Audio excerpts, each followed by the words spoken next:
ಪ್ರಸಾದಶ್ಚ. ನಿನಗೆ ಸಂತೋಷ ಆಯಿತಾ ಅಲ್ಲೇ ಹೇಳು, ಕೋಪ ಬಂತ ಅಲ್ಲೇ ಹೇಳು.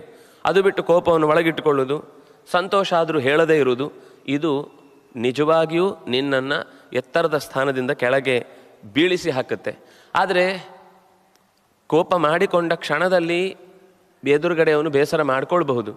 ಆದರೆ ನೀವು ಗಮನಿಸಿ, ಕೆಲವರು ಕೋಪ ಮಾಡ್ಕೊಂಡು ಹೇಳೋರಿದ್ದರು, ಅವ್ರು ಹೇಳ್ತಾರೆ ಆ ಮನುಷ್ಯ ತುಂಬ ಒಳ್ಳೆಯವನ್ರಿ, ಕೋಪ ಬಂತು ಅಂದರೆ ಅಲ್ಲೇ ಹೇಳಿ ಮುಗಿಸ್ಬಿಡ್ತಾನೆ, ಮತ್ತೆ ಅದನ್ನು ಮನಸ್ಸಲ್ಲಿ ಇಟ್ಕೊಳ್ಳಲ್ಲ.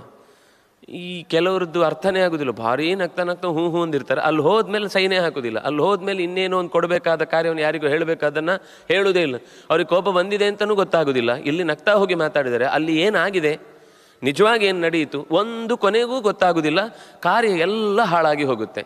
ಆದರೆ ರಾಜ ಅಕಸ್ಮಾತ್ ಆ ಕೋಪ ಆದದ್ದನ್ನು ಅಲ್ಲೇ ಹೇಳಿಬಿಟ್ಟ ಅಂದರೆ, ಅಥವಾ ಪ್ರಸಾದ ನಡೆದದ್ದನ್ನು ಅಂದರೆ ಸಂತೋಷ ಆಗಿದ್ದನ್ನು ಅಲ್ಲೇ ಹೇಳಿಬಿಟ್ಟ ಅಂದರೆ ಜನರಿಗೆ ಮಾಡುವ ಕೆಲಸದಲ್ಲಿ ಮತ್ತಷ್ಟು ಆಸಕ್ತಿ ಹೆಚ್ಚುತ್ತೆ. ಪ್ರಸನ್ನತೆಯಿಂದ ಕೋಪ ಬಂದದ್ದನ್ನು ಇನ್ನೊಮ್ಮೆ ಈ ಕೆಲಸ ಮಾಡಬಾರ್ದು ಅಂತ ಅನ್ನೋದು ಗೊತ್ತಾಗುತ್ತೆ.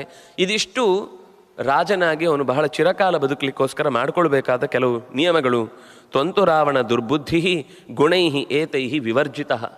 ನೀನು ದುರ್ಬುದ್ಧಿಯನ್ನೇ ಹೆಚ್ಚು ಹೆಚ್ಚು ಗಳಿಸಿಕೊಂಡಿದ್ದಿ ಹೊರತು ನಾನೀಗ ಮೇಲೆ ಹೇಳಿದ ಯಾವ ಗುಣವೂ ಕೂಡ ನಿನ್ನಲ್ಲಿ ಸ್ವಲ್ಪವೂ ಕಾಣ್ತಾ ಇಲ್ಲ. ಈ ಅವಿದಿತಾಚಾರೈ, ಚಾರರು ಅಂತ ಅಂದರೆ ಗೂಢಚಾರರು, ಗೂಢಚಾರರಿಂದ ಏನೂ ವಿಷಯಗಳನ್ನು ಸಂಗ್ರಹಿಸದ ನಿನ್ನ ಈ ಇಡೀ ವರ್ಗ ರಾಕ್ಷಸ ಕುಲ ಕತ್ತಲೆಯ ಕಡೆಗೆ ತಳ್ಳಲ್ಪಡ್ತಾ ಇದೆ.